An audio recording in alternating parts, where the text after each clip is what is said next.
You know, I'm really excited that marijuana is legal in Oregon and that 12,000 people won't go to jail this year for cannabis. Yay!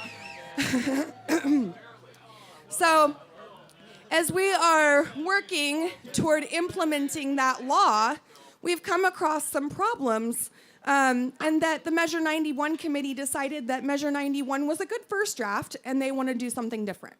And so we've had a time of coming together and really communicating what our community needs, because the Measure 91 committee did not follow what Measure 91 said. Measure 91 said that OMA should remain untouched. It said it 3 different times. But because it wasn't a constitutional amendment, put the sign down, buddy. Because it wasn't a constitutional amendment, they changed it. They took it as a good first draft, and they're doing what they want. So right now, tomorrow, Monday, SB 844 is going to be adopted. There's some discussion if it's already been adopted or if it's not adopted. I think that it's pretty as close to adopted as it's going to be until they actually take care of it. And then they've got -7 amendments too, so they're trying to alter it sentence by sentence, literally. It's literally sentence by sentence, change this word, adopt this thing. But what they've done is they've messed up our grows, you guys. They messed up our possession limit for our plants.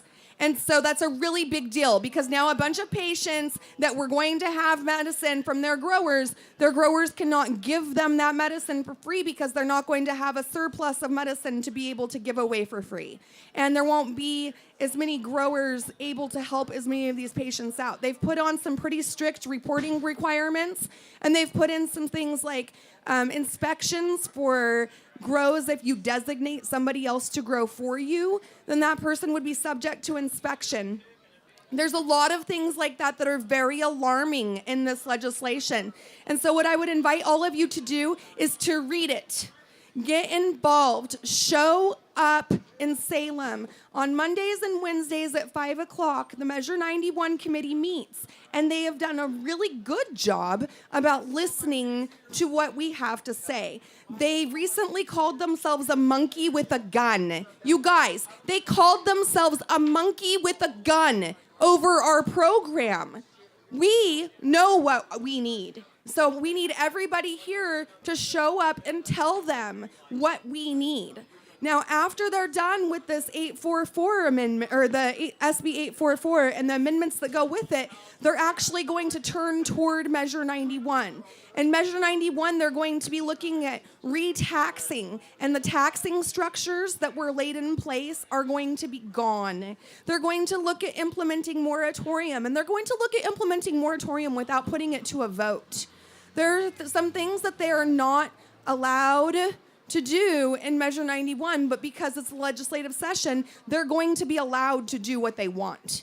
And so it's really up to us. We're the ones that voted it through. We're the ones that wanted it. We're the ones that have been screaming out to be regulated. Now we have to hold them accountable in this process. We have to show up. We have to tell them what we think about what they're doing to our grow limits. We have to show up and tell them what we think about taxing our medicine or taxing recreational cannabis. We have to show up and hold these people accountable, because if you think they know what they're doing, I want to remind you again, he called, there was a member of the committee that sat there and said, we are monkeys with a gun. They're monkeys with a gun, you guys. They do not know what they're doing. If you saw a monkey with a gun running through this plaza right now, what would you do? You would try to disarm the monkey and you would run. You would not just leave the baby unattended with the monkey with the gun.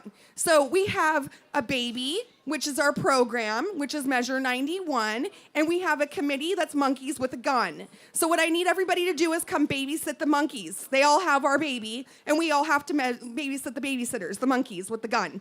I need everybody to show up in Salem Mondays and Wednesdays. This whole next month, they're going into the last bit of the session. They're tired. They're tired. You can visibly see that they're tired. We have definitely made an impact. We need to make sure that we're there the whole rest of the session, because last time everybody got tired, we wound up with moratorium all over the state, 126 counties, 36 cities, because people didn't feel like going to Salem. Well, if you didn't enjoy not having access to your medicine for the last year, or you lost your job because of moratorium, maybe we should all just show up and make sure that despite our tiredness, we hold these people accountable. So please come to Salem, submit emails, make phone calls, be loud. This is the time that they're listening. And read the information. There's the Oregon Legislative Information System. You can go on there, you can look up all of the legislation, you can read it for yourself, you can form your own opinions. There's no reason to be underinformed in this community. Not one. Please be responsible and read the stuff that pertains to you. There's 40 pieces of legislation right now that pertain to you. So we all need to read them. We all need to show up. We need to hold them accountable. Please defend the OMA. Please. Please defend your plant limits. 12 plants in a residential area is only 2 people growing in one place. That's not enough space. It's not enough. We won't have enough medicine. And then if they want to have the medical program stimulate the recreational program until after outdoor harvest is done, I really see a problem with shortages. So you guys, please show up in Salem. Tell them what you think about what they're doing. Give your thoughts and your opinions, and then call them back up and ask them what they thought. Hold them accountable. Make sure they understand what you're telling them. And any changes that you have to the legislation, Representative Buckley has been very, very clear that if you're going to give your thoughts and opinions on the legislation, he and the other members very much appreciate it if you're very specific on the line item and that you're talking about, because then they can address it more promptly. So yes, please show up in Salem. Please hold them accountable. And come to One Draw 2. They're good people. Get free hash. Thank you, guys.